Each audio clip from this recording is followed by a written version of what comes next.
Hello అండి. Welcome to Sriphala vlogs. ఎలా ఉన్నారు మీరందరూ? మేము బాగున్నాము. మీరు కూడా బాగున్నారని అనుకుంటున్నాము.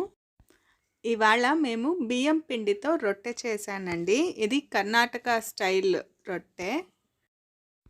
ఇంట్లో పెద్దవాళ్లకు చేసేటప్పుడు తవా పైన చేస్తానండి. తవా పైన కాల్చితే కొంచెం సాఫ్ట్గా వస్తుంది. అదే పిల్లలు తినాలంటే ఇలా బాండ్లీలో చేస్తే చాలా క్రిస్పీగా బిస్కెట్స్ లాగా చాలా బాగుంటాయండి. కాబట్టి 2 మెథడ్స్లోనూ చూపించాను. ముందుగా నేను పచ్చిమిరపకాయల్ని చిన్న చిన్న పీసెస్గా కట్ చేసి తీసుకున్నానండి. అందులోనే సాల్ట్ యాడ్ చేశాను. సాల్ట్ వేసిన తర్వాత వీటిని బాగా మిక్స్ చేస్తున్నాను. ఎందుకంటే మధ్యలో ఎక్కడైనా పచ్చిమిరపకాయ తగిలినా కూడా అది సాల్ట్లో మిక్స్ అయి ఉంటుంది కాబట్టి పెద్దగా స్పైసీగా అనిపించదండి, టేస్టీగా ఉంటుంది. ఆ తర్వాత ఇందులోనే నేను ఆనియన్స్ కూడా యాడ్ చేస్తున్నాను. ఆనియన్స్ వేసిన తర్వాత కూడా ఒకసారి బాగా కలుపుకుంటున్నానండి. సాల్ట్ అంతా ఈ ఆనియన్స్కి తగిలితే కొంచెం వాటర్ వదులుతుంది కదండి, కాబట్టి ఫస్ట్ ఆనియన్స్ వేస్తున్నాను. ఆ తర్వాత ఇందులో నేను తురిమిన క్యారెట్, కొత్తిమీర, కరివేపాకు ఈ 3 యాడ్ చేస్తున్నాను. ఇవి 3 యాడ్ చేసి ఒకసారి బాగా మిక్స్ చేసుకున్న తర్వాత బియ్యం పిండి యాడ్ చేస్తానండి. ఇక్కడ నేను 3 కప్పులు బియ్యం పిండి తీసుకుంటున్నానండి. బియ్యం పిండి యాడ్ చేసిన తర్వాత ఈ మిక్స్చర్ని అంతా ఒకసారి బాగా మిక్స్ చేసుకుంటాను. ఇది బాగా మిక్స్ అయిన తర్వాత ఇందులో వేయించి పొట్టు తీసి కొంచెం కచ్చా పచ్చాగా పొడి చేసుకున్న శనగగింజల పొడి యాడ్ చేస్తున్నానండి. ఈ శనగగింజల పొడి యాడ్ చేయడం వల్ల రొట్టెకు కొంచెం ఎక్స్ట్రా టేస్ట్ వస్తుందండి.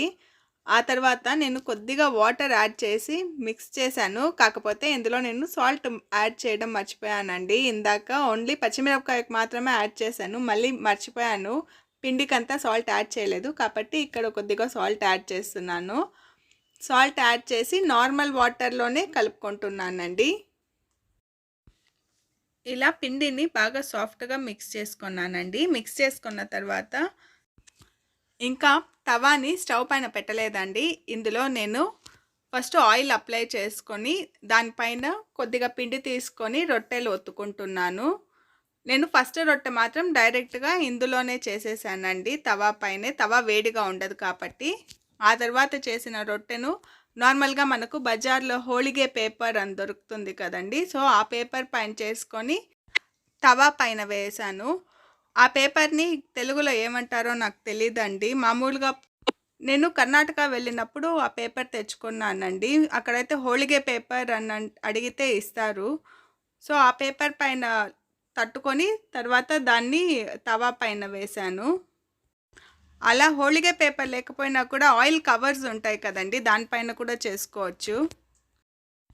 రొట్టెలు ఒత్తుకున్న తర్వాత దీనికి ఇలా హోల్స్ అక్కడక్కడ పెట్టానండి. పెట్టిన తర్వాత వీటిని స్టవ్ పైన పెట్టి ప్యాన్ హీట్ అయిన తర్వాత ఆయిల్ వేసి 2 వైపులా కాల్చుకున్నానండి. ఇలా తవా పైన కాల్చడం వల్ల రొట్టెలు చాలా సాఫ్ట్గా వస్తాయండి. ఇలా 2 వైపులా రొట్టెల్ని ఆయిల్లో కాల్చుకున్నానండి. ఆ తర్వాత నేను నెక్స్ట్ బాండ్లీలో చేశాను కదండి, సో అది ఎలా చేశానో చూపిస్తాను. రొట్టెల్ని బాండ్లీలో చేసుకోవాలంటే బాండ్లీ ముందుగా కొద్దిగా లావుగా ఉండాలండి. నాన్ స్టిక్లో అయితే రాదు. నా దగ్గర ఇలాంటి మెటీరియల్ బాండ్లీ ఉందండి. దీన్ని ఏమంటారో నాకు ఐడియా లేదు. సో ఇది లావుగా ఉంటుంది కాబట్టి నేను నార్మల్గా ఎప్పుడు రొట్టెలు చేసినా ఈ బాండ్లీలోనే చేసుకుంటాను. వీటిని అల్యూమినియం బాండ్లీలో కూడా చేసుకోవచ్చండి. అల్యూమినియం బాండ్లీలో ఇంకా కొద్దిగా తొందరగా అవుతుంది. ఇది బాండ్లీ లావుగా ఉండటం వల్ల కొంచెం కుకింగ్ టైం ఎక్కువ పడుతుందండి. ముందుగా నేను బాండ్లీ అంతా కూడా ఫస్ట్ ఆయిల్లో గ్రీస్ చేశాను. ఆ తర్వాత ఇందులో బియ్యం పిండి మిశ్రమాన్ని వేసి ఆ బాండ్లీ షేప్లోనే బాగా సన్నగా ఒత్తుకుంటున్నానండి. ఎందుకంటే ఇది క్రిస్పీగా కావాలి కాబట్టి కొంచెం సన్నగా ఒత్తుతున్నాను. ఇలా ఒత్తిన తర్వాత వీటికి కూడా అక్కడక్కడ హోల్స్ పెడతానండి. వీటికి ఇలా హోల్స్ పెట్టిన తర్వాత దీన్ని స్టవ్ పైన పెడతానండి. స్టవ్ పైన స్ట్రైట్గా మనం బాండ్లీ ఎలా పెడతామో అలా పెట్టట్లేదు. బాండ్లీని ఇలా స్లాంటింగ్గా పెట్టి చుట్టూ కాల్చుకోవాలండి. ఇలా చుట్టూ కాల్చుకుంటూ ఉంటే ఆటోమేటిక్గా మధ్యలో కూడా కాలిపోతుందండి.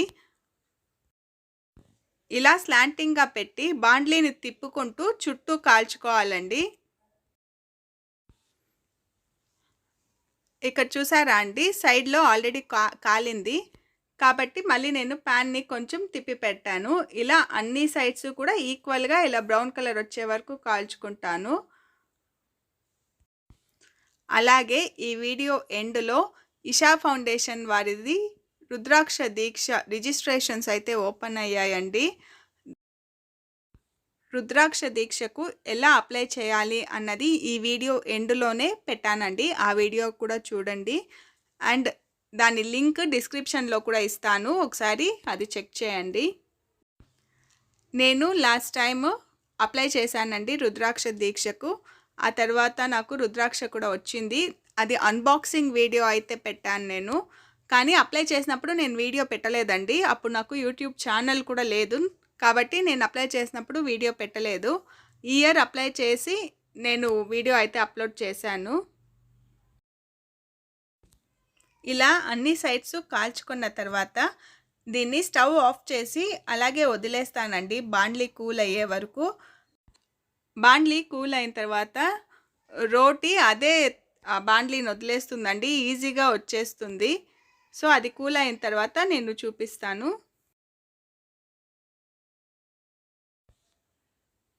ఈ రొట్టె కూల్ అయ్యే లోపల నేను చట్నీ చేశానండి.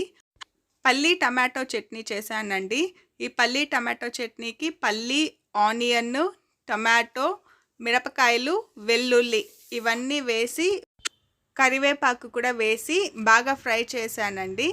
ఫ్రై చేసిన తర్వాత ఇవి చల్లగా అయిన తర్వాత మిక్సీకి వేసుకోవడం అంతేనండి, ఈజీగా ఉంటుంది. ఆ తర్వాత దీనికి పోపు పెట్టుకున్నాను అంతే అండి. ఇది చూసారా అండి, బాండ్లీలో చేసిన రొట్టె ఎంత బాగా బాండ్లీని వదిలేసి వచ్చేసిందో. చల్లగా అయితే అదే ఆటోమేటిక్గా వచ్చేస్తుందండి.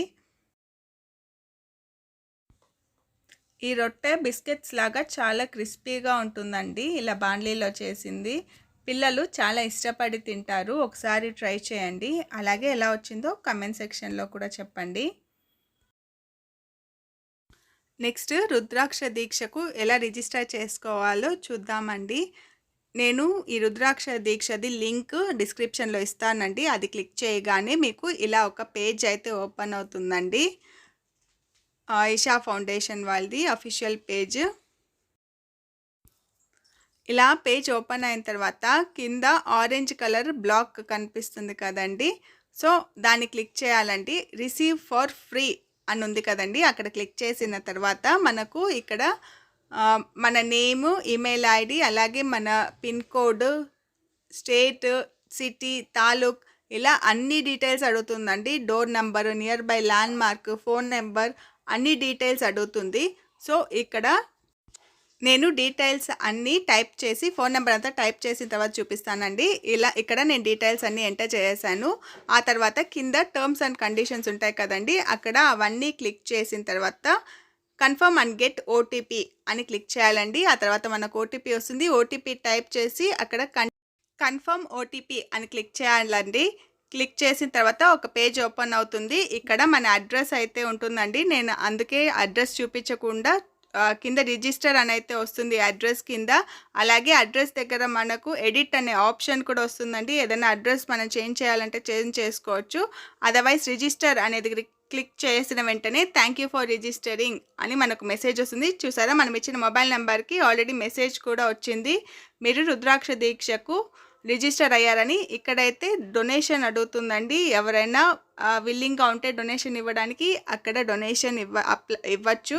అదర్వైజ్ స్కిప్ అనే ఆప్షన్ కూడా ఉంటుంది, స్కిప్ చేసుకోవచ్చు. సో నేను మీకు మనకు వచ్చిన మెసేజ్ కూడా చూపిస్తానండి.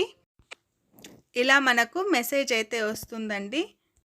ఎవరైనా రిజిస్టర్ చేయాలనుకుంటే రిజిస్టర్ చేసుకోండి. రుద్రాక్షలు అయితే శివరాత్రి తర్వాత నుంచి అందరికీ డిస్పాచ్ చేస్తారు.